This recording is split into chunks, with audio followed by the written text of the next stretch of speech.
Hello everyone, నేనైతే మీకు Apple fruit uses అయితే చెప్తున్నాను ఈ వీడియోలో. మనకు యాపిల్ వల్ల ఏ యూజెస్ అయితే ఉంటాయో ఈ వీడియోలో అయితే మెన్షన్ చేస్తాను. యాపిల్ వల్ల మనకి వెయిట్ లాస్ మేనేజ్మెంట్ అనేది ఖచ్చితంగా ఉంటుంది. డైలీ మీ డైట్లో అయితే కంపల్సరీ యాపిల్ ఉండేలా చూసుకోండి. మనకి దీనివల్ల vitamin A and C, potassium అనేది దొరుకుతుంది. యాంటీ ఆక్సిడెంట్స్ కూడా ఉంటాయి. యాంటీ ఆక్సిడెంట్స్ వల్ల మనకి బాడీ అనేది డ్యామేజ్ అవ్వకుండా ప్రొటెక్ట్ చేస్తుంది. మళ్ళీ మనకి రిస్క్ ఆఫ్ డయాబెటీస్ కూడా తగ్గిస్తుంది రోజు ఒక యాపిల్ తినడం వల్ల.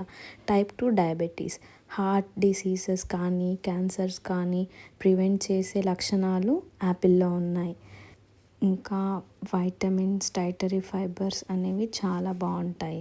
మనం రోజుకి 5 యాపిల్స్ తినొచ్చు. న్యాచురల్ ఫ్రక్టోజ్ అనేది యాపిల్స్లో ఉంటుంది. దీంట్లో మెడిసినల్ యూజెస్ అనేది పెక్టిన్ అనే మెడిసినల్ ప్రాపర్టీస్ ఉంటాయి. దానివల్ల డయేరియా, కాన్స్టిపేషన్ అన్నీ తగ్గుతుంది. So please subscribe my channel.